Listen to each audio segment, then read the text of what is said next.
एक ऐसा छोटा सा सिंबल जो दिखता छोटा सा है, पर इसका गलत इस्तेमाल करने पर आपकी पूरी इंग्लिश को बिगाड़ सकता है। मजे की बात तो यह है कि 90% लोग आज भी इसे गलत लिखते हैं। क्या आप उनमें से एक हैं? चलिए जानते हैं अपस्ट्रॉफी की सच्चाई, आज, अभी और इसी वक्त। अपस्ट्रॉफी क्या होता है? देखो, अपस्ट्रॉफी एक पंक्चुएशन मार्क है, यानी अपस्ट्रॉफी कुछ इस टाइप का दिखता है। इसका मुख्य काम ऑनरशिप यानी स्वामित्व और कॉन्ट्रैक्शन शब्दों को छोटा करने का होता है। यानी सबसे पहला काम क्या होता है? ओनरशिप, और उसके बाद क्या होता है? कॉन्ट्रैक्शन यानी कि शब्दों को छोटा करना। तो हम बारी बारी दोनों को सीखते हैं। सबसे पहला हमारा होता है ओनरशिप यानी पोजेशन। इसमें इसका क्या यूज होता है वो हम समझते हैं। देखो, ओनरशिप क्या होता है? राहुल बुक यानी राहुल की किताब। यहाँ पे किताब का ओनर कौन है? राहुल, यानी ओनरशिप दिखाता है, अपस्ट्रॉफी वहां पे हमारा लगता है। तो जैसे दूसरा क्या हमारा? माई ब्रदर्स कार यानी मेरे भाई की कार। यहाँ पे ओनर कौन है? कार का ओनर है भाई, यानी मेरे भाई की कार। तो इसके लिए यहाँ पे का के लिए, की के लिए जो होता है हम अपस्ट्रॉफी का यूज करते हैं। रूल क्या बनता है इसका मतलब? अब रूल क्या बना? देखो, नाउन के साथ प्लस यानी नाउन प्लस अपस्ट्रॉफी और एस लगाना है, ये इसका रूल बना। नाउन प्लस अपस्ट्रॉफी एस, उस चीज का मालिक, यानी कि क्या होना चाहिए? नाउन जो मालिक है और अपस्ट्रॉफी और जो चीज आएगा वो, यानी कि जैसे बुक, ब्रदर्स, कार, यानी मालिक ये हो गया, नाउन ये हो गया हमारा, और जो चीज है वो हमारे को लास्ट में लगाना होता है। तो इस प्रकार से हम जो है अपस्ट्रॉफी का यूज करते हैं। इसके बाद नाउन, अभी तो हमने सिंगुलर सीखा, लेकिन अगर नाउन प्लूरल हो जाएगा तब क्या करेंगे? तो देखो, नाउन जब प्लूरल में हो तब अपस्ट्रॉफी का कैसे यूज करना है उधर इस बात को समझते हैं। द गर्ल्स होटल यानी लड़कियों का होटल। यहाँ पे जो लड़कियों का हॉस्टल है यानी लड़कियां जो है यहाँ पर, वो क्या है? प्लूरल है।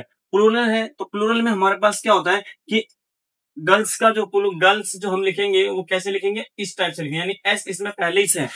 तो इसमें क्या होगा? हमारे को दो बार एस नहीं लगाना हमें। यहाँ पे हम ऐसे नहीं करेंगे कि GIRLS और फिर अपस्ट्रॉफी लगा के एस, ये नहीं करना हमें। प्लूरल में जो होता है हमारा सिर्फ एक ही बार एस लगता है, उसके बाद अपस्ट्रॉफी लग जाता है। जैसे यहाँ पे मैंने लगा रखा है द गर्ल्स हॉस्टल यानी लड़कियों का हॉस्टल।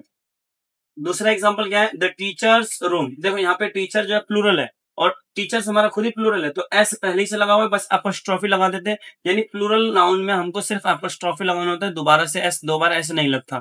क्लियर है यहाँ तक? अब इसका रूल क्या बनेगा? रूल, अगर नाउन पहले से प्लूरल हो, यानी पहले से प्लूरल है, सिंगुलर होगा तो हमारा इस टाइप से हम यूज करेंगे, और अगर पहले ही से प्लूरल है तो प्लूरल हो और एस पर एंड होता हो, यानी कि एंड जो होना चाहिए वो अगर एस पर हो रहा है तो सिर्फ अपस्ट्रॉफी यानी सिर्फ अपस्ट्रॉफी ही जोड़ेंगे, उसके बाद कुछ नहीं जोड़ेंगे। ठीक है, तो सिंगुलर और प्लूरल में आपको समझ में आ गया अपस्ट्रॉफी कैसे यूज करते हैं। अब हम चलते हैं क्या? कॉन्ट्रैक्शन यानी शब्दों का छोटा करना। अब हम कॉन्ट्रैक्शन में यूज देख लेते हैं, यानी अपस्ट्रॉफी का कॉन्ट्रैक्शन में कैसे यूज करते हैं वो देखते हैं। कॉन्ट्रैक्शन का मतलब क्या था कि लंबे वर्ड को छोटा कर देना, यानी कि वर्ड को जो है वो छोटे करके दिखाता है। देखो, डू नॉट यानी डू नॉट को डोंट, DON अपस्ट्रॉफी, और डी लगा देंगे तो डोंट, यानी इसको हम डोंट कहेंगे। आई एम यानी आई फिर अपस्ट्रॉफी और एम, आई एम को हम एम बोलते हैं, यानी अपस्ट्रॉफी लगाते हैं। इट इज, इट्स यानी IT फिर अपस्ट्रॉफी और एस, यानी क्या करता है? कॉन्ट्रैक्शन में अपस्ट्रॉफी का यूज होता है। अब ध्यान रहे, इट्स का मतलब होता है इट इज, जैसे कि मैंने यहाँ पे बताया, इट्स का मतलब होता है इट इज, और इट्स ITS बिना अपस्ट्रॉफी का मतलब होता है इसका। अब अगर इसमें अपस्ट्रॉफी नहीं है तो इसका मतलब होगा इसका, और अगर अपस्ट्रॉफी है तो उसको हम कहेंगे इट इज। ठीक है, ये ध्यान रखने वाली बात है। अब कॉमन मिस्टेक, ज्यादातर लोग कैसा मिस्टेक करते हैं? इट्स, देखो ITS के बाद अपस्ट्रॉफी लगाना ये कोई ग्रामर में नहीं है। क्यों? क्योंकि इट्स का हमारा कोई प्लूरल में हम अपस्ट्रॉफी यूज नहीं करते, इसलिए जो है हमारा ये ग्रामर में नहीं होता। बॉयज आर प्लेइंग, गलत है ये। क्यों? क्योंकि देखो, आर जो होता है हमारा प्लूरल के लिए यूज होता है, और प्लूरल में हम जो है बॉयज में हम बॉयज जो प्लूरल होता है वो क्या होता है?